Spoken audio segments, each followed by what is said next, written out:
Welcome in to Sweaty Time Pro Wrestling, the only podcast on the Marshland Media Empire conglomeration experience, breaking down episode by episode, beat by beat, and sweat by sweat. Lucha Underground!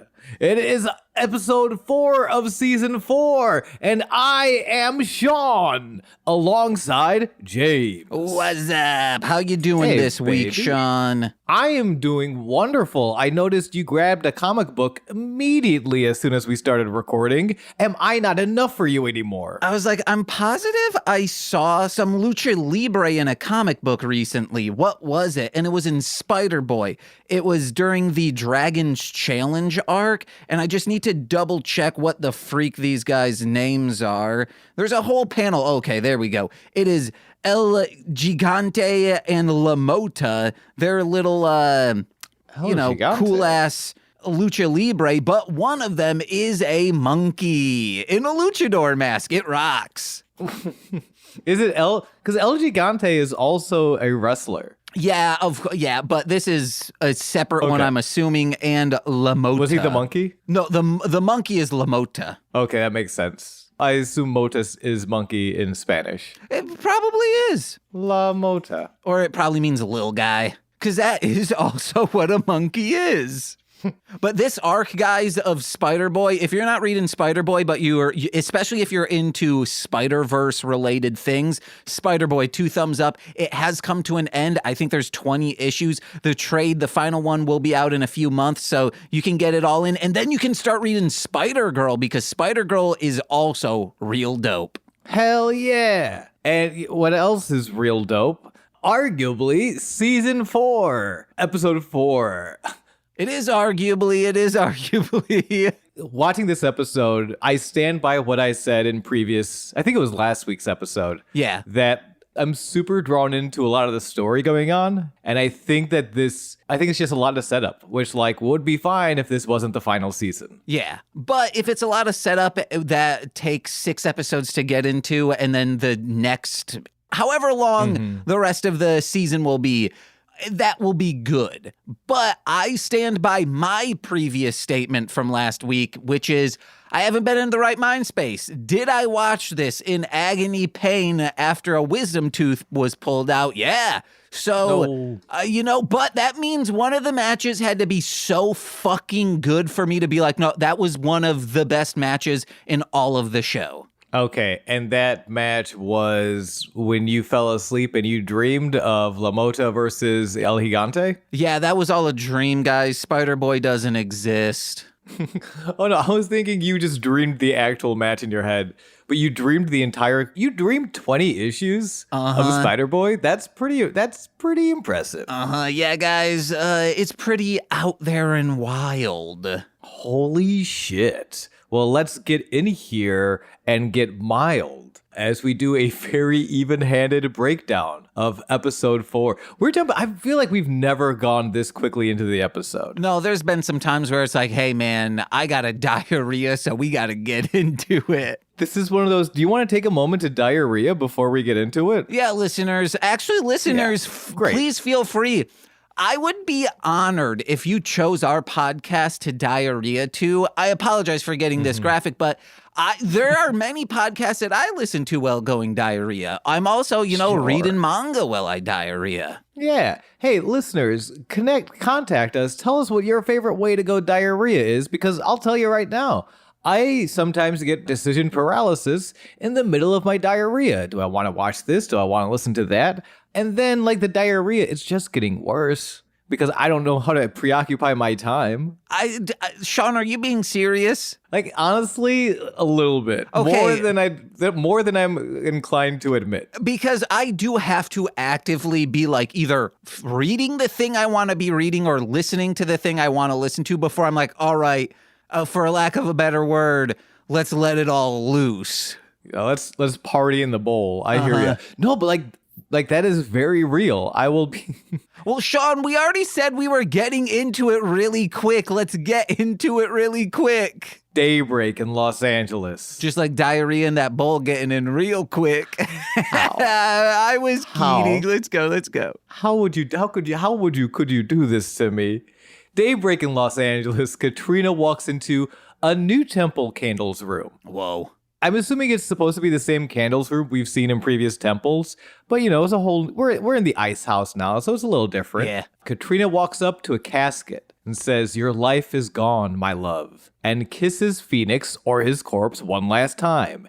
And I would like to take this time to apologize to all the shipper listeners who were shipping Phoenix and Katrina, all you Katrinix heads out there. I like Katrinix.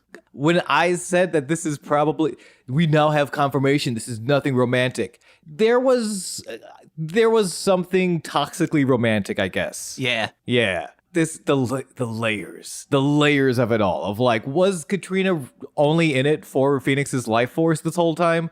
Yes. Yeah. Did she still have the hots for the bird? Uh-huh. Oh, yeah. Like, two things can be true at the same time. Am I only into Nicole because of her personality and her companionship and how cool she is? Like, yes, but I also have the hots for her. Yeah. And are you trying to steal her life force? Nicole did pay me $5 to ask you that. I'm going to be honest. If I was trying to steal Nicole's life force, that would be like trying to go into a mine that's just out of commission. Wow. She's got a lot of health problems, guys. Got a lot of health problems. She has chronic pain. Go to darlinghomebody.com. Help her, mitigate that pain through injections that her spine will need in the future. Her spine will thank you. And I will get chronically high on this whole thing. I really do. I like that it is two things. I like how wrong I was by being like, oh, this is only like, she's only in it for his life force. Oh, no, I guess this is how she doesn't understand love. She's not a great lover. Mm-hmm. She might not be the most well-equipped, but like, I think she really does believe that she loves Phoenix. Well, it's very Queen. Oh, this is spoilers for Sailor Moon. The manga, at least. I don't know if it falls the same way in the anime. Very Queen Beryl and Prince and Damien before, 3,000 years in the past. Yes, because both of these things are true stories. Yes. This is just us to remind you, Sailor Moon happened, and as did Lucha Underground. Which in that Prince and Damien, even though he was in love with Princess Serenity, who is Sailor Moon, he is also trying to be courted by Queen Beryl, but he doesn't want that, and she eventually finds this evil force that lets her have the power to take down the Moon Kingdom, but in the process is also killing Prince and Damien because he loves her so much. So there's this unrequited love between Queen Beryl and Prince and Damien. To be the belle of the ball, to have everyone just in love with you. Which means in this scenario, Sean, Yeah. who's Sailor Moon? Melissa Santos. Uh-huh. Of course. Katrina kisses him like that one last time, says, "Your life is gone, my love, and mine begins again." And then she immediately jumps from the Hollywood sign. I like this. It's a very small effect, but I appreciate it so much. As she kisses Phoenix, Katrina's black dress turns red. Ooh. And it's like, oh, she did it. Katrina won. And she leaves. We cut to the temple locker room, and our very own Sailor Moon, Melissa Santos, she's just going through old photos of her and Phoenix on her phone. And I'll say Phoenix takes some boomer-ass selfies, okay? They are way too close, not good. They are rough. Listen, yeah. As someone who's like, my selfie game is boomer-esque at best, like, I have no place to judge Phoenix. The fact that he has any photos at all with her is like probably a step above me. My selfie game is alien. What does that? It's like if an alien were to try to take a selfie, it'd be like, yeah, it's the concept is there, but it is far removed from anything else in society. Sure. But hey, maybe you call me an old-fashioned. I think by virtue of taking the selfie, you are removing yourself from society. You're removing yourself from the present moment. Instead of just, enjoying the concert, you have to take a selfie of the concert? Get fucked, nerds. Dang, you're so very deep. boomer take. It's really not. It's a very boomer take, and instead people are just like, I don't know, make a memory so that when you get killed by a phantasm for your life force powers, yours, your girlfriend has something to remember you by. Yeah. So Melissa's going through these boomer-ass selfies as red heels walk in behind her. And she cries. Katrina tells her, hey, don't cry. He's never coming back. He's in AAA now, dude. He's about to be in I think he's about to be in AEW 2018, right? Oh, yeah, maybe. Or AEW. He's about to spend a stint maybe in TNA and then jump to AEW. I would say that's time of release, not time of recording. Filming, yeah. Yeah, or filming. Thank you. So yeah, let me see if I can get that clean. Katrina says, "Don't cry. He's never coming back." Nope. Phoenix gave his life for the woman who truly loved him. Me, Katrina. How you doing? Such a, and I don't think, because she doesn't have anything to gain at all from this interaction. I think this is Katrina's literally her best attempt at making friends. I think this is her trying to actually be empathetic and just not having those skills. This is like early days Betty Veronica going after Archie. Ooh, and then, when Archie inevitably dies, it's the same. Archie is inevitably sacrificed to the man of 1,000 deaths, a.k.a. Jughead. Well, Jughead's a werewolf. Which I feel like is the closest we're going to get to a Mil Muertes in the Archie comics. I think actually Sabrina would be more Katrina, but in this, love triangle situation, no. So I think Sabrina or Salem would be Mil. Salem might be Mil. I feel like Sabrina is more, if we learned anything, Sabrina has more social graces, which probably than Veronica. Oh, for sure. Which is what makes Veronica, which is such an interesting character trait for Katrina to have that I never really considered. But all you do is hang out with Mil, who, by all accounts, we can pretty safely say they are not, I feel comfortable saying Katrina and Mil are not romantically inclined. Yeah. I might be disproven within a week, like I just was the last time I tried to make a guess at Katrina's love life. Then maybe Kevin Keller is Mil. Who the fuck is Kevin Keller? I'm not as deep in Archie. I'm sorry. It was in maybe 2008-ish, somewhere around it's newer character of Archie lore. He was the first queer character, and he was introduced in an issue of Veronica as Veronica's best friend, I believe. Okay, neato. Hell yeah, queer people, even in Riverdale. We love to see them. Yay. The reason we know that this is Katrina, or we suspect this is Katrina actually trying to connect to another human being, is after she talks all that shit. Katrina hands Melissa her half of the pendant, the one she shares with her mother, that granted Katrina her powers. That initially, Katrina was trying to get both halves of the pendant to release her from the curse. When that did not work, she switched over to plan B, steal Phoenix. Mm-hmm. Now that she doesn't need the pendant, she probably doesn't need anything. I don't know if we see any more Katrina. Well, unfortunately, hindsight 2020, I believe in MLW as far as last year, these three were still a team. It was Katrina, Mil, and Dario were still doing stuff, or maybe it was in AAA. I don't remember which one. It's MLW, and I do know that. I know that as well. But I don't know if we see her anymore in Lucha. I imagine we do. Yeah, I was going to say her and Mil, Judas Messias, there was a huge... Judas Messias in AAA is about to retire, allegedly, at time of recording. We don't know how it's going to get booked. Our favorite, Alberto, El Patron. You can't say our favorites, and I start thinking, I was like, I could have swore we didn't like that guy. Yeah, I want to...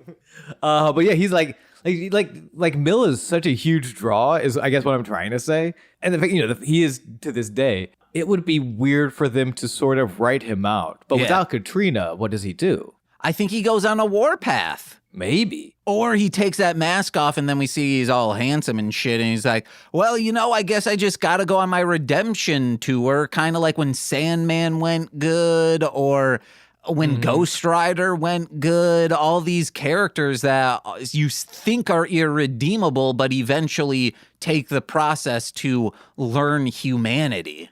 Or when your boss, the CEO of a large corporation, invites you to Coldplay because he has 2 tickets to Coldplay. And you're like, oh, this is what a good redeeming arc for this CEO. And then you find out, oh no, he's just there to sleep with the HR. Well, I thought you were saying the HR, like I'm the HR in that scenario, who I think has equal footing as a CEO within a company. Like if you're head of HR, you can do as much damage or good as a CEO could. This is true. And I guess I was thinking, no, you're just like a random employee who's like, woohoo, Coldplay. And then you look up at the kiss cam and you're like, oh no. Uh-huh.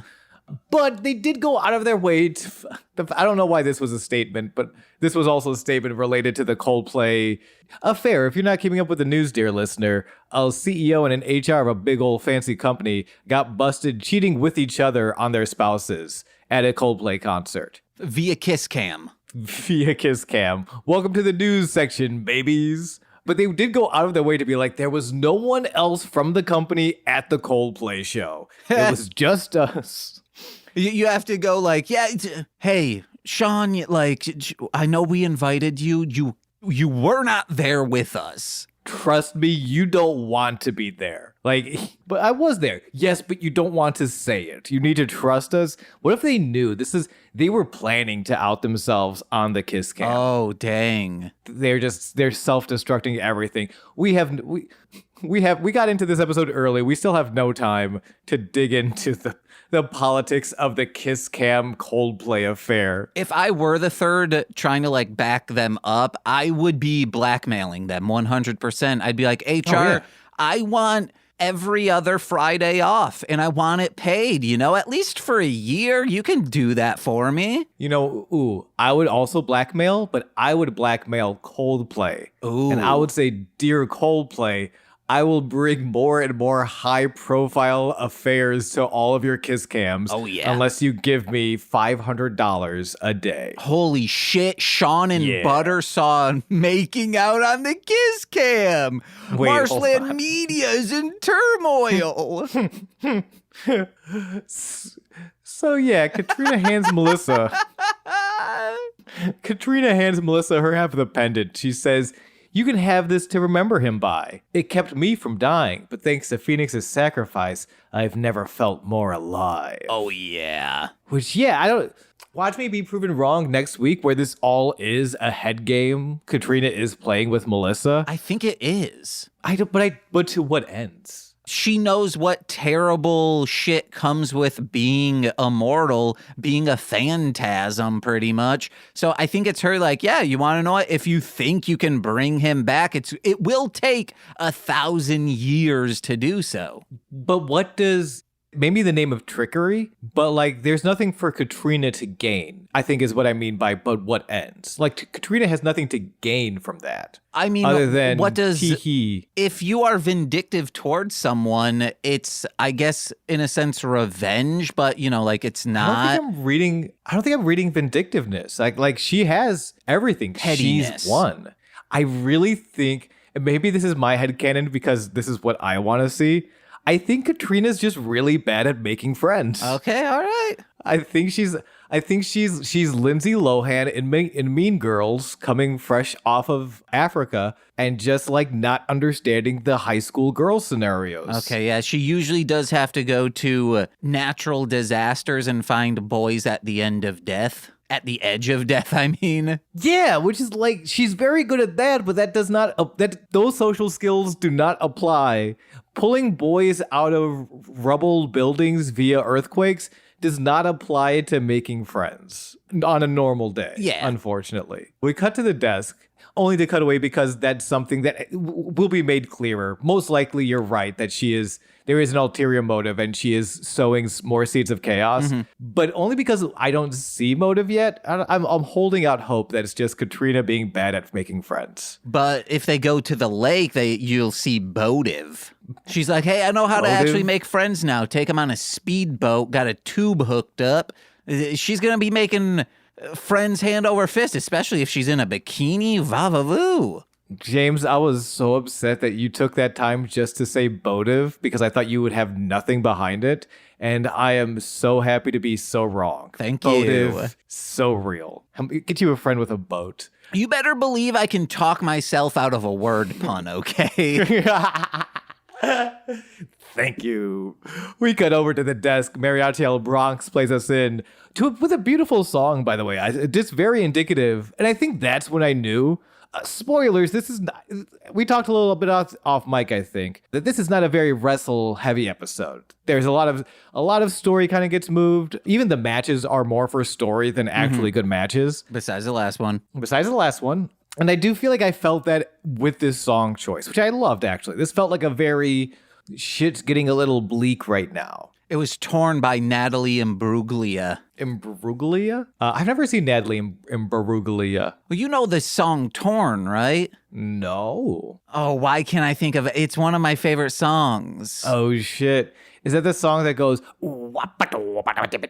that's Corn, and that's my bad. You know, Torn by Natalie Imbruglia. It's like from the 90s. I'm not gonna lie, I thought Natalie Imbruglia was a movie. No, Torn. I'm sure I know it. I don't know it right now, though. Well, you keep going with your notes, and I will bring up the lyrics. I have a remix ready to go of this goddamn song. Stryker reminds us that Jake Strong, formerly known as Jake Hager, Jack Swagger, soon to be known as Jake Hager, lost a trios championship match about 2 weeks ago and snapped, as well as snapping Famous B's ankle. Doctors think they might have to amputate. Sean, it's gonna be so fucking funny if Famous B is trying to play an amputee. How would they do it? We saw sailor suits and machine guns, so we know the tasteful and super not inappropriate way Hollywood has actors who are not amputees play amputees. Okay, yeah, you pulled out the sailor suit machine gun precedents, and I get it. Yeah. Thank you very much. Thankfully, Famous B's voicemails are open. So to all of you 2018 fans, you can call 423-GET-FAME and just say something nice. And then in the lower third, they have a little banner with Famous B's face, and they have the number and it just says "Get well soon." And they probably don't release them ever. I would love to get an entire 3 CD set of just all these people leaving voicemails for Famous B. I called it recently for some, I'm going to say it fucked up reason. It goes straight to the desk of Robert Rodriguez. I feel bad. Like, if people are calling that now, he's just fielding all these calls, people doing Baba Booey to him. But when I found out it was actually him, I was like, whoa, you got to tell me about Shark Girl and Lava Kid. You know what? Maybe Famous B, after Lucha Underground closes, becomes a direct assistant to Robert Rodriguez. Oh. Which, as far as not being in the wrestling business anymore, is an absolute upgrade. Oh, hell yeah. Sounds like it hurts your spine so dang much. You just got your leg possibly amputated by Jake Hager. I would much rather be an assistant for Robert Rodriguez and field questions about Shark Boy and Lava Girl. Okay, well, it's Shark Kid and Lava Man. Okay, well, I don't care. I don't either. I don't know. Wait, it is Shark Boy and Lava Girl. But you're probably right. I'm going to say you're 100% right, but those are movies I've never seen. I've seen Spy Kids, and I know they're not the same movies. I think they're in different universes, but they look so damn similar. No, they're in the same universe, I believe. Oh, are they? Yeah. Have you never seen a Spy Kids? I've never seen a Spy Kids. I've seen bits and pieces at Zach Charlot's house, I know for sure, but I've never seen it full on. Nicole keeps telling me I'll love it. Maybe that's the movie that Robbie and Jose come over for Death to Squids to do shrooms on. Honestly, possibly. Either that or Spy Kids 2, honestly, might be the better shroomsy movie. Okay. Spy Kids 1 and 2, though, decent as hell. Been a long time, so don't hold me too close to it, but there's a reason those two movies are fairly beloved. Okay. Real quick, Sean, it's... Yes. I thought I saw a man brought to life. He was warm, he came around like he was dignified. He showed me what it was to cry. Well, you couldn't be that man that I adored. You seem to know or seem to care what your heart is for. I don't know him anymore. There's nothing where he used to lie. Our conversations has run dry. That's what's going on. Nothing's fine. I'm torn. Do you know this song, Nat? I know I'm singing it wrong. I'm so sorry. Both to you and to our listeners, who I'm sure were waiting on bated breath for me to help you out and be like, yeah, I know this song. and I know you, and I see you, and it's all okay. But James, I see you, and I must be honest with you, I have no fucking idea what this song is. Wow, man. It's, I think, one of the best produced songs in the entire world, even though there are clear just cuts in the vocal takes. Like, you can hear breaths not cross-faded together. There's just clear cuts where she needed to punch in. That part's bad, but everything else, flawless. All right, shouts out to Torn by Natalie Imbruglia, I suppose. Well, Natalie Imbruglia... Speaking of things that are torn, the ligaments in Famous B's legs and possibly maybe the other opponent against Jake Strong. That's right. Thank you so much. We have another client of Famous B out to get some heavy-duty revenge. First match of the night, Big Bad Steve with Beautiful Brenda versus Jake Strong. Big Bad Steve, one of the members of those trios matches, and once again, super not Pindar. Pindar of the Reptile Tribe has been beheaded. This is a different guy. His name is Big Bad Steve. He's big, he's bad, and his name is Steve. And not Pindar. And he's not Pindar. This guy actually, he's fighting for revenge for Famous B, but especially for himself. Because in that trios match, Jake kind of just like went out of his way to make everyone look bad. So this dude, still in his mechanic's uniform, he is wrestling in his mechanic uniform, really needs to turn this around against the former WWE champion, former All-American Collegiate Wrestling champion, future Bellator undefeated fighter. I've got a real bad feeling for Big Bad Steve tonight, James. I'm looking up, you know. Yeah. You think? Yeah. You know what? Yeah. I'm gonna choose to believe in hope. Unlike Natalie Imbruglia, I am not torn. No, we are 100% committed in the belief of Big Bad Steve. Bell rings. Jake pushes Steve into the corner. Immediately, Steve tries to get a few punches in. Jake fires up with his "We the People" hand over a heart taunt, which different gimmick. That was I hope he doesn't do that too much. That was weird. Do you see that he put his hand over his heart like in the middle of the match? When I see people be patriotic, my mind just like goes blank, and, you know, patriotism, the blood of a bald eagle starts running through my veins, and I just blank out. You just black out from pure unadulterated Americanism. It's why I listen to a lot of like the national anthem before I diarrhea, so I just black out. National Imbruglia. Ooh. Jake pushes Steve into a corner again, turns him around, and just goes to town punching Steve in the kidneys. And Matt Stryker starts chanting like a sickly witch, "Pee blood, pee blood," which is that's a hard thing to explain to someone walking in the room. You're watching wrestling and all they hear is someone chanting "pee blood, pee blood." It's also a pretty hard thing to explain when someone's like listening to a Pissmas episode of Mostly Speaking Sentai, because for sure we would be screaming that. And there would actually be no explanation. You would look up and you'd have to be like, no, they just do that sometimes. Yeah. All the context is what you're hearing right now. The people in the room don't know why Nicole and James are currently screaming this. Absolutely not. And they cannot leave. The doors are locked. A Vader-like splash followed by running clotheslines puts Steve on the mat. Ankle lock secures the win for Jake Strong in 2 minutes and 6 seconds. I really liked Stryker saying... Pee blood, pee blood. No, he goes... Vampiro first is saying...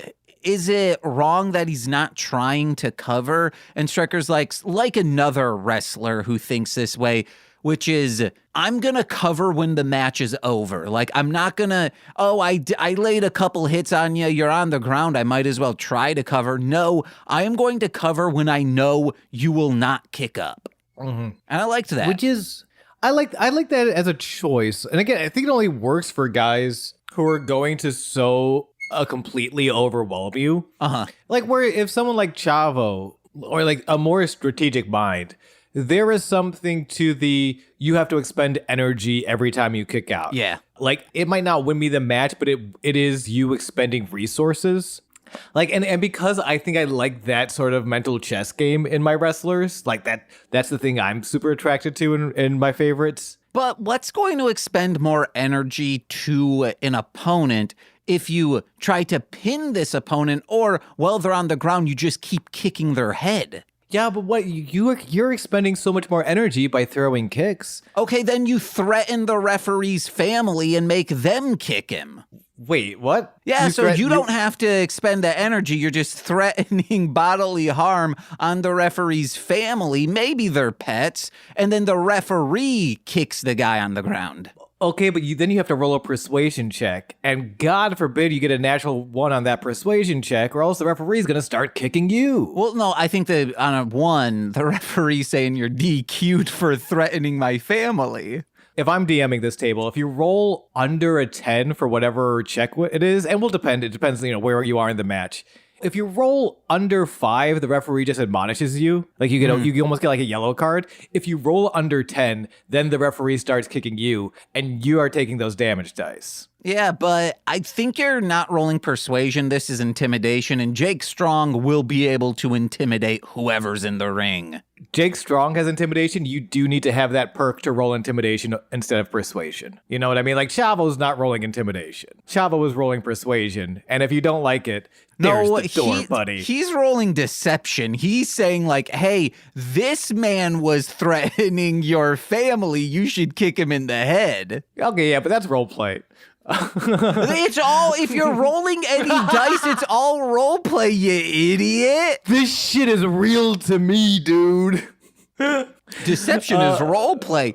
Yeah, so is the persuasion checks and the intimidation. So is literally the name of the genre of this game. Yeah, so what's his nut starts breaking legs, Jake Strong? As the bell rings, he holds onto the ankle until we hear that snap. Jake gets his hands raised as Steve rolls out of the ring, and Jake's not done quite yet. He follows Steve for a gut-wrench powerbomb onto the floor, and then he takes his bandana, which was unnecessary. No. But yeah, that's the first, a big old squash. Jake is strong. We Literally. get it. Yeah. And Steve is big, and he might kind of be bad. We'll see. So Stryker is saying that Strong is dealing out initiations for the newbies in the temple.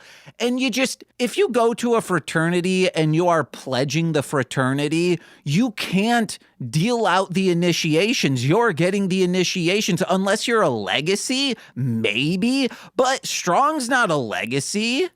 Yeah, it didn't make sense. I might have something spoiled for me, and I don't know if I want to really talk about it now. Oh, yeah, then let's just move on. Let's move on. Okay, yeah. Wait, is Strong is he possessing the doll? That'd be actually... That'd be so stupid. Jake Strong from the Island of the Dolls I'd be back amazing. in on this season. I'd be like, yeah, you want to know what? They won me over. I would be back in on Jake Hager if that's the case. We cut to Antonio's office, and Antonio is enjoying a refreshing Modelo and addresses the luchador. Hey, Sean, Dario loved instant mash and thin gravy. Antonio, he loves a chilled glass bottle of pee-pee. No, James, I cannot stop you here. I must cut this bit off at the knees immediately. This is a sponsored...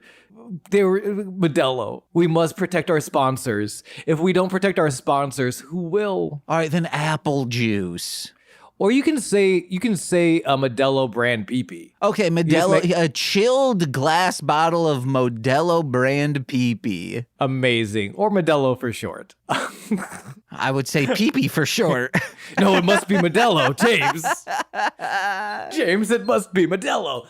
He's drinking the beer, or the pee-pee, and addresses the luchador in his office. He says, I believe you have something that doesn't belong to you.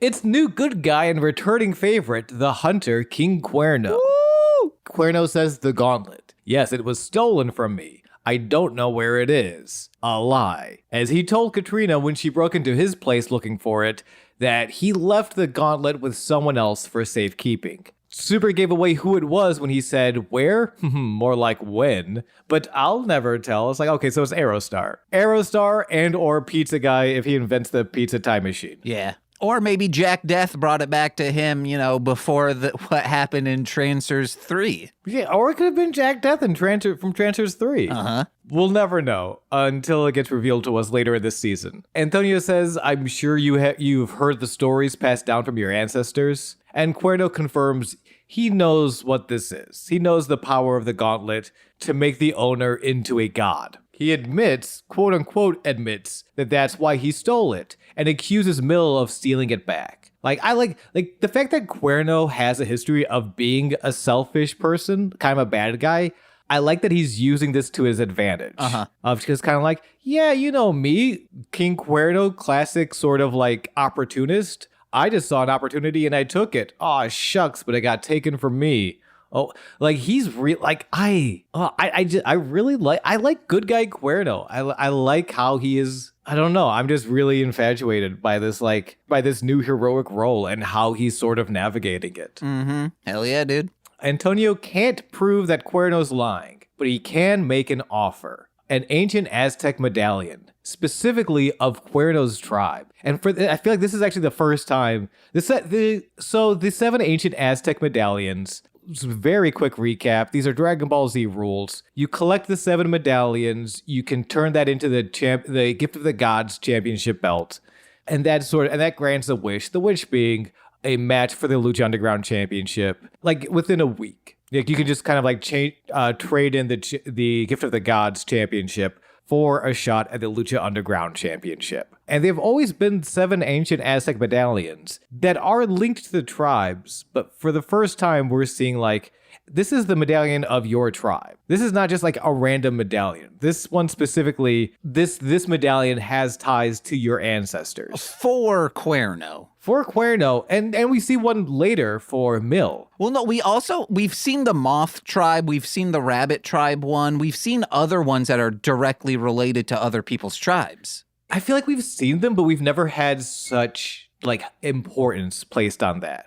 And maybe I'm wrong, but I think specifically this is of your tribe. It really doesn't matter. You just need one of these to enter the 7-way Gift of the Gods championship match. But there is something of but the pride of your tribe. To be the one to represent your tribe as opposed to Ricky Mundo. That means it doesn't really make a difference in the end, but it should mean something to you just in the name of pride. Yeah, I do feel like we've done that, it's happened before, but I could be wrong. Okay. I could be wrong. And maybe, you know what? Maybe we're right and you're wrong, listener. Shut up. You fucks. Please email us, whatever. Please let us know how you diarrhea. marshlandmedia@yahoo.com. That's an email you could send it to. Absolutely. Or 423 get fame and just tell Famous B about us. Yeah. Famous B via the desk of Robert Rodriguez. So yes, Antonio is offering an ancient Aztec medallion of Cuerno's tribe, and because Antonio is feeling generous, he is also offering revenge against a man who, at some point, has wronged literally everyone in this temple. There has never been a man who is so richly abundant in revenges against him. That's right, Chavo Guerrero, baby. Last week we complained there wasn't enough Chavo in our lives. Oh, we're getting him. We're getting him. I would say Pentagon has upset more people in the temple. He's upset more people, but I don't think as many people. It's close. It's definitely comparable, but I don't think as many people have called straight up. The entire country of Mexico at one point declared war against Chavo Guerrero. Yeah. But this is a temple. It's not Mexico, baby. This is true. Chavo just has, I'm just all to say Chavo has a lot of enemies, and Cuerno is going to get he's going to get his hands on him. Or I should say, as Cuerno considers getting his hands on the goat, Chavo, Cage interrupts. Cage comes into the room and he says, "You saw what I did to Pentagon last week? Tonight, I finished the job." This fucking exchange is just so damn cute. Antonio calls Cage a very impatient man. Cuerno laughs. "Ha ha ha. I'm the man. He's a machine." Hell yeah. Yes. Yes. Antonio sighs. He loves what Cage did to Penta, but just by jumping someone after a match doesn't make him a championship contender. This isn't 2000s WCW. You know, you want a match, you gotta win this. And Antonio brings another Aztec medallion. The man who comes from this tribe and who so wanted the gauntlet that Cage originally lost will fight you for this medallion next week. Cage versus Mill. Whoa. So I take back everything as, well, we know Mill comes back. We don't know about Katrina, but we know Mill comes back. Oh, Katrina's going to be back. I imagine. But I also it sucks knowing this is the final season, but it would make sense for Katrina to take some weeks off. You know what I mean? Just to like kind of sell, like, she literally just ascended to heaven. She has no business left on Earth. No, she is alive now. As I said, she would need to jump off from the Hollywood sign in order, which is why I feel so I thought she wanted to no longer be alive, which means she should just go ahead and kill herself. She is finally alive. Maybe she wants to like live out a life actually to grow old and experience that. But she is alive now. She has not ascended to anything unless, like Marilyn Monroe, I believe, she jumps off from the Hollywood sign. Okay, that makes a lot of sense. I'm not going to... I am so sorry I'm not a more talented mind that I cannot engage in the yes and of her jumping off of the Hollywood sign, as well as intake the information that Katrina has not ascended. She has just come to life, which makes a lot of... and that makes a lot of sense. There is something interesting. Okay. So maybe now this is like her next move is the power play. I've come to life. I don't have to worry about like phasing in and out of existence anymore. Let me just get some real estate. And the first piece of real estate I want is the Ice House Temple. Could be that, but she should, wherever Corelli's Mandolin, that Nicolas Cage movie, whatever Italian island that was taking place on, she should get a place there and just live out her life.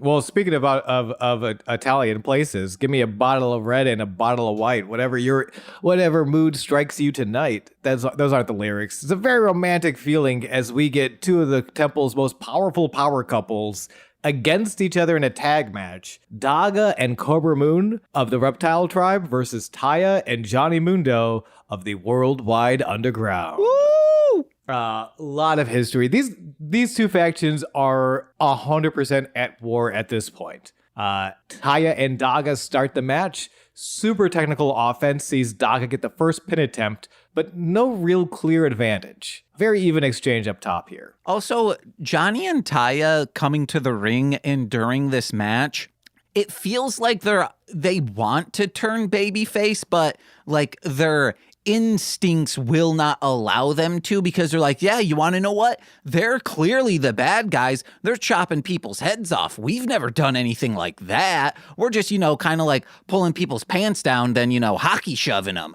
But, which is what they do.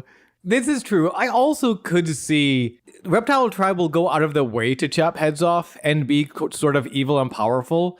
I could see the Worldwide Underground pranking someone too far and then just like waking up and, oh God, we chopped someone's head off. Oh shit. We were supposed to pull down their pants and laugh. How the fuck did we chop someone's head off? Oh shit. Oh man, my dad's gonna be so pissed. Oh no, we pushed a jawbreaker down too far into Ricky's mouth. And the only way to get it out was by chopping his head off and pulling it through his throat. But now we have a headless Ricky. Ah, shit. Oh, man, dude. And then the doll's head turns around and says, he's fine. And then Ricky just wrestles headless for the rest of the Lucha Underground. I thought you were going to say another doll then shows up and it's just talking like Ricky. Pulls a string. I love you, Johnny. Yeah, so I would say it's heel versus heel, which is interesting. Like, it's like Daga's so excited and people so excited to see Daga that he's getting reactions. People love Vera Loca. So like we've said before, Taya gets an almost China in DX kind of reaction. If you were watching wrestling back in the 90s, anytime China came out on her own, people loved to see her. She was just like treated as a babyface. Mm-hmm. But then she would come out with Triple H and DX and they would all get booed because they're all bad guys. So it's a war between these two factions. It's not a war of good and evil. Like, there's no ideology here. is kind of just like two big kids jockeying for power. Yeah. Two bullies pretty in the playground fighting each other to see who's the biggest, baddest bully. Well, I would say like one bully faction versus, I guess, like sort of the uprising of a police state. Yeah. Which you want to know? I would watch bully. that movie. Oh, okay. And I would root for the bullies. I'd be like, yeah, bullies, please take down this police state about to form. Here's the thing, though. I assume you're saying the reptile tribe is the police state because they are more... Well, they want to rule the world, so eventually they will become that. Worldwide Underground, when Johnny was champion, like the amount of matches they interfered in, the way they like controlled Lucha Underground wasn't that far from a police state, though. But that is like a school. It's just happening in one spot. They are bullies because it is just within one specific group that they are all a part of, opposed to they truly want to rule the world. I'm going to add something to that, though, because I agree with you. But I think I don't think Johnny and the Worldwide Underground understand the stakes of the temple. I think, Ricky might start be learning that because of the Island of the Dolls. Yeah. But to like PJ, Taya, Johnny, and Jack, to all of them, this is just a wrestling company.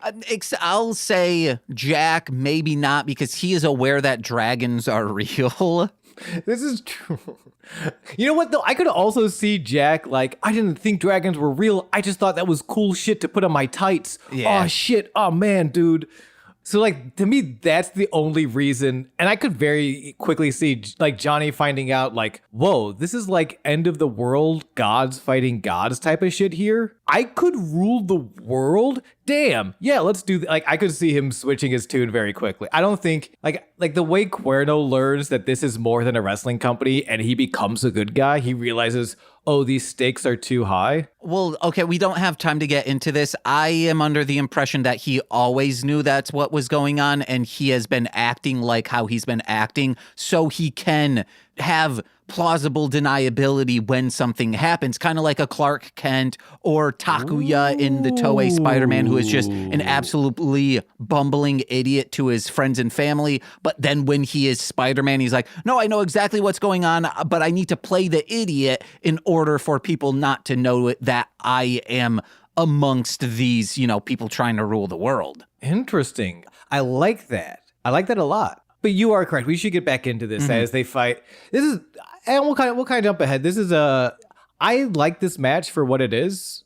It's a fairly even exchange throughout. Again, Daga being this kind of like young stud finally coming back into Lucha Underground. Johnny being the face. I think a Vampire at one point calls Johnny like, that's my guy. That's like, this is my guy. Which, if we see years later, the way Johnny, when he's not with WWE, he's not with a specific company, he works pretty much everywhere. But especially anytime Vampiro's in a company, we'll see Johnny pop up. And it's like, yeah, that makes, as someone whose guy is also Johnny, Vampiro, I totally understand. He's a full package, baby. Very solid match, very evenly exchanged. Towards the end of the match, finally Cobra gets tagged in. Daga kind of clears stuff out. So Cobra lands a tilt-a-whirl Russian leg sweep, knocks down Taya. But as everyone's turned around, Justin Borden is distracted on the outside.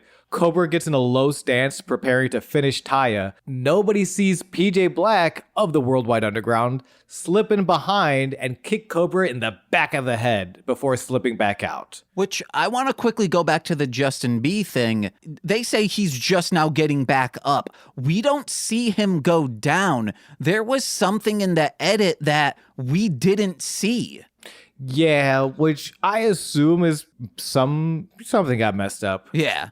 Because I even rewound a couple times like, wait, what? Why is Justin down? Yeah, no, Justin is just kind of Justin is magically distracted. A little bit suspending disbelief, which is easier in a highly edited show like this. Something got probably miffed and edited out. Or maybe it was just time. Who knows? Like the episode was running long. They took too many shots of that Modelo peepee.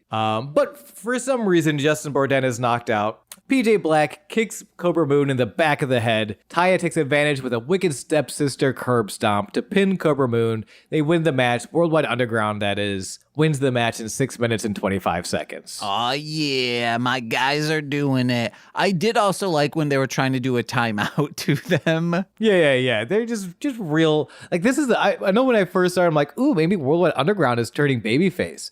And there, honestly, it could go. I don't think the Worldwide Underground goes babyface, but I could see Worldwide Underground getting destroyed by the Reptile Tribe, and then someone cluing Johnny in to be like, "Hey, this is not just a wrestling show." And I could see him alone, or maybe just him and Taya becoming like, Oh, we have to save the world. Damn, I can't just be a brat anymore. I have to save the world. Okay, there's no way Johnny would be like, oh, damn. He would be Hercule in Dragon Ball Z of like, oh, if I save the world, I will be the hottest shit in the entire globe. I mean, yeah. It depends. You could do it. It depends, honestly, how many baby faces and how many heels. Because we saw, like, at season 1, Johnny can play a babyface very effectively. Johnny's a great Hercule-esque heel. He's also just a very good Johnny Cage babyface. Yeah. He's just so damn skilled and talented. He can go either way. We'll see. Also, that could happen no ways, and Johnny sides with the bad guys. He's such a goddamn wild card. Speaking of wild cards, the run-in afterwards, Worldwide Underground, they're celebrating in the ring until big man of the Reptile Tribe, Vibora, slides in. First, Taya gets goozled by Vibora, then Johnny runs in, he gets goozled. However, Vibora only has 2 hands, so he can't block PJ's incoming dropkick, sending the big man into the corner. Now, 3-on-1, you know how this goes. Poor Vibora is gonna get his ass kicked. Except, no the fuck he doesn't. It's a shame. I think we mentioned this a little bit off mic, but probably the best wrestling in this match is this post-match. Because Vibora just goes off on all 3 members of the Worldwide Underground. He is dipping, ducking, dodging, like his little flip out of the corner before just pump kicks, super kick, cannonball. He single-handedly wrecks the 3 most powerful members of the Worldwide Underground. Except for the doll. Except for the doll. That she is the most powerful. But it is only a potential. We have not seen the doll work yet. I want to see that doll take a fisherman's suplex before I say that for sure. I think she's also an intern, so not an official member. This is true. She needs to change her name to Mundo officially. Dolly Mundo. Dolly Mundo. Cobra issues one last command as Vibora lays out everyone, except for Johnny, who just kind of slips out at the end. They start grouping tying them together, almost like in a rat's tail or in a Rat King. Yeah. The way they just start like tying limbs together. Doug and Vibora tying Taya and PJ. Again, as Johnny slips out, Cobra gets on the mic and reminds Johnny that soon he will bow down and call her queen. We have 2 more matches.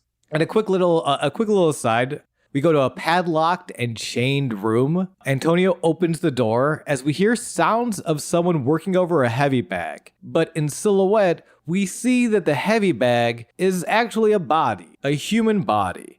Matanza appears, and Antonio tells him it's time for his first sacrifice and leads him out. Oh, yeah. Quick little reminder, the key that Dario has held around his neck ever since introducing Matanza has been given to Matanza, which means that the force within Matanza has now been freed, which kills the man that Matanza once was and allows him to just become the god. Yeah, because he broke the key. Yeah, ideally, this is what would have happened to Cage and the Gauntlet. I assume that's kind of what they were going for. Maybe even that's why they were doing a Gauntlet challenge, is because Matanza never became full god. So these unknown higher powers that be were just trying to get a new god. Speculation, I don't know for sure. Well, a new body for the god that is inhabiting Matanza.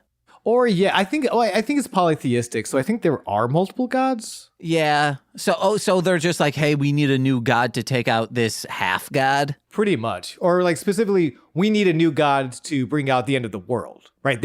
We do know their plans are for an apocalypse. They want to end the world. And then Jack Kirby runs in and he's like, you guys talking about new gods? Yeah, man, I created that. And we say, Jack Kirby, get out of here. And he goes, whoop, whoop, whoop, whoop, whoop. I need to get over his Zoidberg exits. They are my favorite exits, though. If you know what I'm referring to, thank you. So yeah, we have another match. Is Mr. Spectacular versus someone? James, Mr. Spectacular is back. How do you feel about that? I feel very good. However, a child in the crowd is just thumbs downing MP. Yeah. So Mr. Spectacular is not very beloved in the temple. Also, he should be called Mr. Thigh-tacular because that boy's thighs are also banging. However, I do really hope that kid is like his nephew, and he's just like, yeah, I get to thumb down my uncle. It's all kayfabe. It's fine. I mean, it's all cute. I will say the temple as a whole are which they shouldn't be. He is a bad guy, but they're not on board with Mr. Spectacular. This also very American style of like, hey, I'm a big strong guy and I'm very cool and I'm very confident. Like, yeah, he's an annoying, yeah, he's a piece of shit. Like we have phoenixes and dragons and spacemen to cheer for. Just a kind of arrogant guy that bullied me in the gym one time. Go fuck this guy. Yeah, and he was bullying that kid in the gym. You know he was bullying children in the gym. He's like, come on, man, your pecs aren't even that great, little kid. Wow. And you're trying to lift a weight? Come on. Yeah. Melissa introduces Mr. Spectacular already in the ring as Antonio comes out. He interrupts Melissa's introductions and he goes, shit, I don't know if I have his exact vocal cadence, but it's something like, the one and only Mr. Spectacle. He calls him Mr. Spectacle. The absolute disrespect on Mr. Spectacular here. Mr. Spectacle standing in this ring in my Lucha Underground for his first singles match. Like it's very, I'm not doing it justice. Antonio's going off. It's just a very Antonio moment and I love it. Mr. Guvan. Go check him out, twitch.com/Guvan. Antonio continues, well, I'm sorry to inform you that this will be your last. And Antonio gets a big pop. Everyone's very excited for this to be Mr. Spectacle's last living moments within the temple. No. I'm so sorry, James. Antonio, however, informs him this is no ordinary singles match. For the first time ever, we will see a sacrifice to the gods match. And Mr. Spectacle is the sacrifice. The god is his son, Antonio's son, the monster Matanza Cueto. Mr. Spectacle, as far as I know, has no sons. So yeah, Matanza rushes into the ring. Peck throws a drop kick and poses, but Matanza is literally in god mode. He pays the dropkick no mind, loads up Peck for a German suplex, stomps him out in the corner. From the lying position, Matanza drags Peck up to his arms for a spinning back suplex, and then once into the ropes for the Wrath of the Gods power slam. Matanza pins and defeats Mr. Spectacular, aka Mr. Spectacle, in 50 seconds. Hey, real quick, Mr. Spectacle does have 4 children. Excuse me, are they sons? That doesn't say, it just says children. He might have 4 daughters. But we don't know. Oh, am I a dad's worst nightmare? 4 daughters, am I right? Dun, dun, dun, dun, dun, dun, dun, dun, dun, dun. We gotta stop doing that. Like it like we can do an but you can't do the goddamn theme song every time. No, but when you give me a misogynist-based joke, even in satire, I know you were sort of like painting it in a light to make fun of this. I'm going to give you the Home Improvement theme song. But I'll say Home Improvement, there are episodes that are anti-misogyny, like where Tim is going off on his son for being misogynistic. So like, I don't know if we can even use that as a reference. You know what, James? Then that's on me. I will learn the Last Man Standing theme song, I will do that instead. Or whatever his newest one with Kat Dennings. Probably the newest one, I imagine. Yeah. I see that as going a downward hill. Yeah, because I believe in the second season of that, Kat Dennings does fall into the trad wife stuff. Woof. I'm kidding. That was a joke. I took that to heart. In the post-match, the believers chant sacrifice. Mr. People literally are begging to see Mr. Spectacular be killed. Yeah. As Antonio raises his staff, Matanza lifts his hands to the skies. The building goes dark. There's a thunder crash, and when the lights come on, Mr. Spectacular is gone. Funny. What? Wait, what's funny? The death of Mr. Spectacular? No, it's just some supernatural bullshit. Like, it's funny. I love it. I don't know, because everything else in the temple is set up for so much supernatural bullshit. I love it. I love the deep lore. But what I love more is a man from the Mount Guerrero fighting a man Guerrero. Ooh, yeah, baby. The main event tonight, ancient Aztec medallion match, Chavo Guerrero Jr. versus King Cuerno. I love this. Like, again, if you are a new listener and you listen to other wrestling podcasts or you're a wrestling fan yourself, the love we have for Chavo Guerrero is so deeply unironic. Mm-hmm. Like, I cannot stress enough how, like, this is a pro Chavo podcast and will always be. Like, if you saw Chavo Guerrero in WWE during the time I was introduced to him, you're probably like, wow, that dude's a clown. He sucks. Fuck off. But no, he's rocked so hard as not just a wrestler. We've heard stories from people who know him as just a very kind, giving individual. He sounds like a nice man, and he knows how to fucking wrestle. This is what he does. He goes hard. He is the strongest person in the match, only to be bested by who he's going up against, just to make the other person look stronger. He is a producer of the show. He knows that he doesn't need this ego. He doesn't need to be on top every single time. What he needs is a good story and a good match, and that's what he provides. Fuck the hell yes. Chavo is the goddamn man. And he's a brilliant ensemble member. Your ensemble is better for having wrestlers like Chavo, for having veterans. Which I would say is rare, not just in like wrestling, but like across the board, to have the veterans to have such a healthy ego. The way that, you know, secondhand, because we have not, gosh, I can't wait to meet Chavo at some convention somewhere. Just be like, hey, you're great, thank you. But like, to have someone that by, again, all accounts is a veteran backstage and is offering advice, but not in the way of like, this is making myself better. It's like, no, it's getting other people over. It's taking care of your body and the health. And maybe he's getting you a job in Hollywood. He's also getting you people jobs in Hollywood that he doesn't need to do. Chavo's the fucking man. And he's good. Like, Chavo, especially this era of Chavo, which, like, yeah, miss me with a lot of the Kerwin White stuff, you know?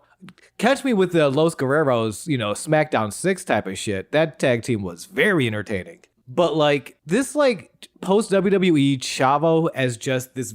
He is not the youngest, he is not the strongest, he is not the fastest, but he is the most, like, just tactically minded. He's looking for every opportunity. He is looking for every little shortcut.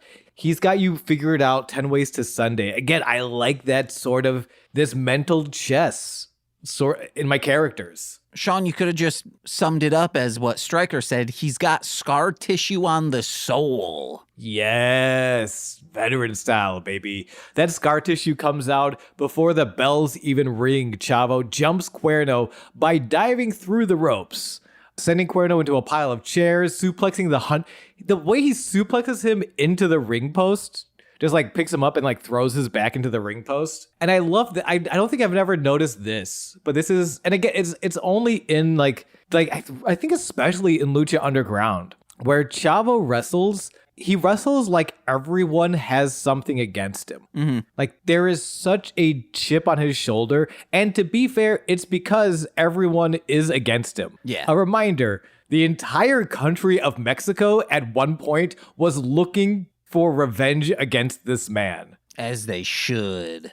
He has a lot of enemies and he wrestles like that. And I like that so much. It's like, I'm not the strongest, but I have the most scar tissue and I will survive. I will get out of this alive. We are a little at time, so I guess we're not gonna go through this entire match. Mm-hmm.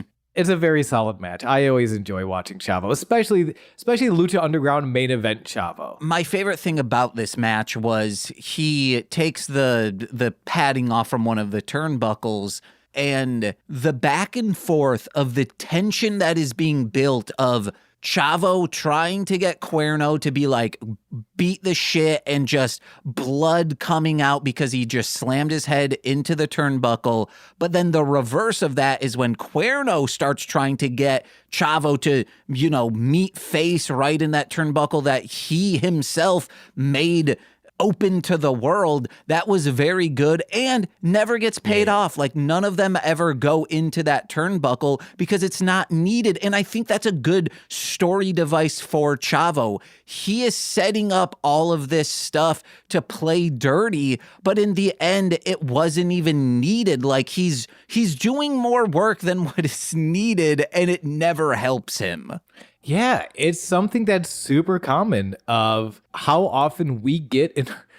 This is why I love Chavo matches, how deep you can interpret this shit. How often do we get in our own way? Mm-hmm. Like the metaphor of the heel bringing in a table and going through the table, ripping off a turnbuckle pad and then going headfirst in that turnbuckle. How often we are the ones who create the obstacles that we come face to face with, which we wouldn't have to do if we just, stay focused, kept our nose and did the work. And Chavo, knowing how to subvert expectations, you see that turnbuckle, okay, Chavo's probably going into it. No one's going into it. Chavo getting firearmed carried by King Cuerno. Oh, Chavo is trying to grab at the referee. He's going to push him down. Then Chavo's going to, throw Cuerno into that turnbuckle. No, the referee just goes, get out of here. Leave. I'm not a part of this in that way. And then, Cuerno wins, just wrecks his shit. It's great, man. Chavo Guerrero, if anyone is listening who knows him, let him know there is a podcast that whenever he pops up, sometimes when he doesn't pop up, we give him so much praise because we believe the man deserves it. And to all you other podcasters who are dumbing on fuck Chavo, I'm a cool guy and I think Chavo's a dum-dum. Get chat on, nerds. Chavo's the best. We've talked about doing a Randy Savage mini series of just trying to figure out him. Maybe we do Guerrero, I'm very afraid of that Kerwin White stuff, though. I'm going to be honest. I love Chavo. Chavo and Lucha Underground is amazing, and I think they let him be such a brilliant character. I'm very afraid of some of his WWE stuff. Yes, but maybe with the context of him as a whole, we will start to not appreciate the character, but appreciate what he brought to the character, because that wasn't his idea. He was given that character, we hope, just like a lot of people. What was the one character that Colt Cabana was given in WWE that was just very, very anti-Semitic? Well, it's hard because it was Colt Cabana, but they didn't let him be Colt Cabana. They named him Scotty Goldman. Yeah, he was on Never Not Funny, and he brought that up, and he was like, "That's just the WWE for you." Where it is, it's fighting games where it's just the broadest stereotypes, and let's do that. And those are what characters are, and so much so and I'm not even going to just say racial stereotypes, just stereotypes in general, because that is I'm a plumber. What do plumbers do? Okay, that's the character, because it's easy. You need just the quickest A to B for the audience to understand the character and for you to either know they're a good guy, they're a bad guy. Do I yell at them or do I cheer for them? And I do want to give some pushback against that, because I think I think there is some truth. I think it's Voltaire. I always forget the philosopher who goes out of their way to specify the difference between a very nuanced story versus a very visceral piece of story, where the more you can have a lot of nuance and it's going to be brilliant and you will have a lot of layers. but the simpler it is, the more easily it is to be you can attach emotion to. The more visceral, the more powerful, the more raw that emotion will be, the simpler the story is. So there is truth to that. However, I think specifically how much is needed in wrestling, how much you need to simplify it in wrestling. I think a lot of that, because of the monopoly a company named WWE had on the American televised wrestling, and how that was controlled by one person, Vince McMahon. Like, I don't want to take away from the also racism and how much this all felt like it was coming from. We were all trying to make one man laugh, and that man's name was Vince McMahon. Yeah. Like this isn't how the world works. This is how one very powerful man within the world decided this is how the world works. And that's why I said not just racial stereotypes. The racial stereotype thing, that's bad. But if you're going to say, like, he's an accountant and, like, you know, dog on accountants for, like, the weird shit they do, yeah, that's fine. You're going to dog on a CEO who's like, oh, man, I'm going to have this storyline where, the kiss cam's on, where's HR at? I'm going to smooch them. Like, yeah, dog on them for that. But, like, if it's racial stuff, don't do that. No, and I think dogging on specifically Vince McMahon of like, it's reasonable to not like this super simplified storyline. There is a very good chance that racist or just dumb, like it came from Vince. Because Vince also loved his like, he's a dentist, but he's a wrestler. And it was like, okay, what? Like, yeah. If nothing else, yeah. Okay, we can just say, like, Vince McMahon isn't good at storytelling. Like, that's and that's all we need to say. And that is what I'm saying is Chavo Guerrero, during that time, he might not have been a bad wrestler. It's just he was given what he was given, and he had to do it because there is one man saying yes or no to everything. I mean, 100%. That's the nice thing about, like, John Cena's sort of comeback tour, and just, like, going back to a lot of Cena stuff. And I think I realized that back then. It's like, oh, it's not even that, because I was definitely among the young men going, Cena sucks. Where the very, children were like, hey, John Cena. And then older wrestling fans would be like, ew, this guy is a nerd. But like, back then, like I was just a teenager, but I recognized I don't even dislike John Cena. I dislike the way he is booked. Yeah. I dislike everything. Like, Cena's fine. I don't like how Vince McMahon is telling stories. Which is like, yeah, super, super common. And I would be interested in going back to seeing Chavo when he was a crazy person in WCW and he had a little, those ponies on a stick? I forget what they're called. Like pony hobby horses? Pony on a stick. He had a pony on a stick he would bring to the ring every week, and that was his best friend.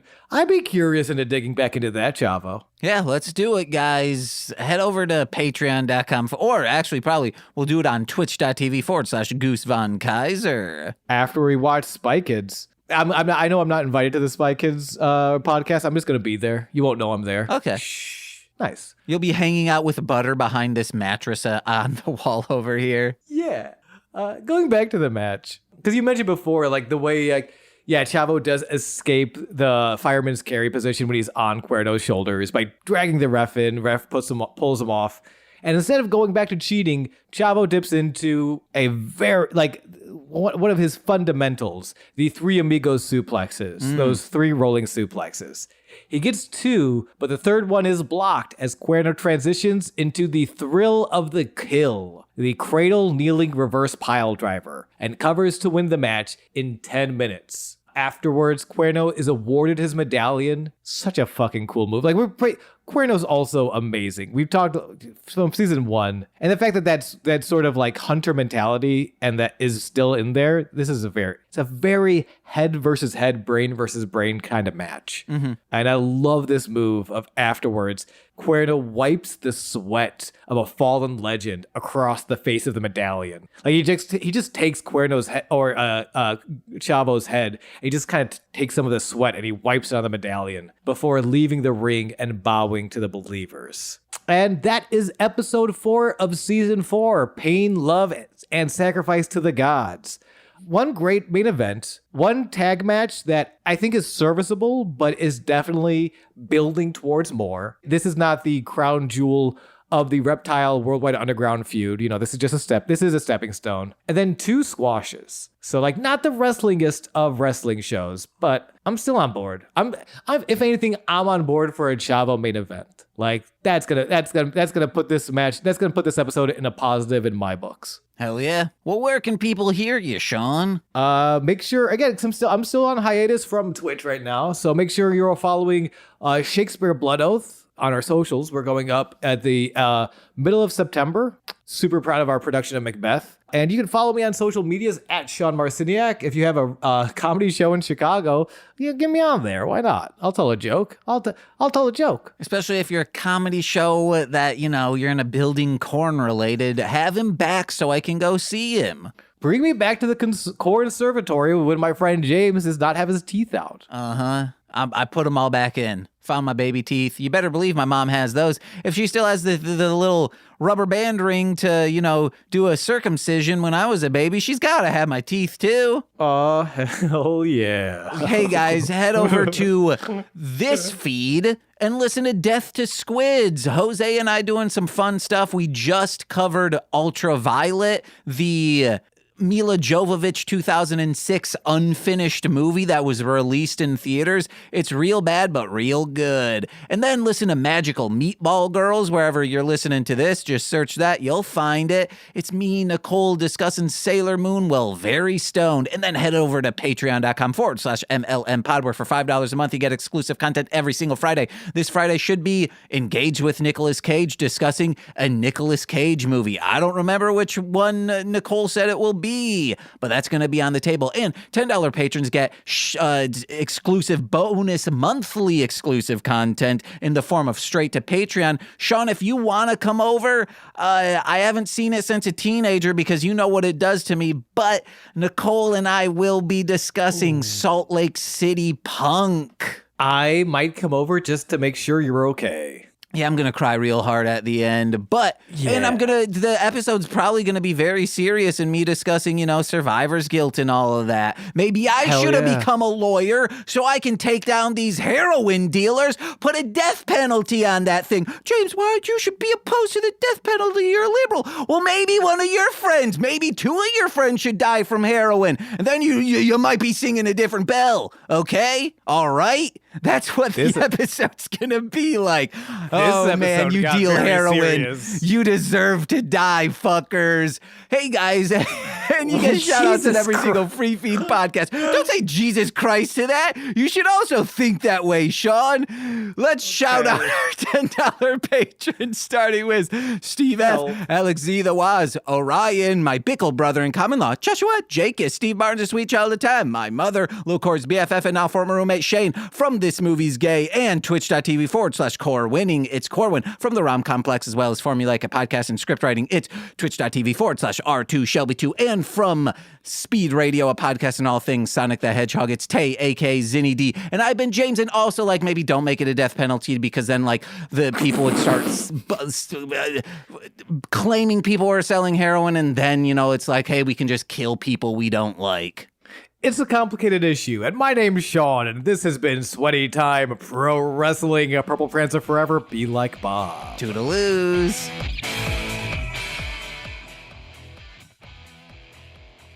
Oh, yeah.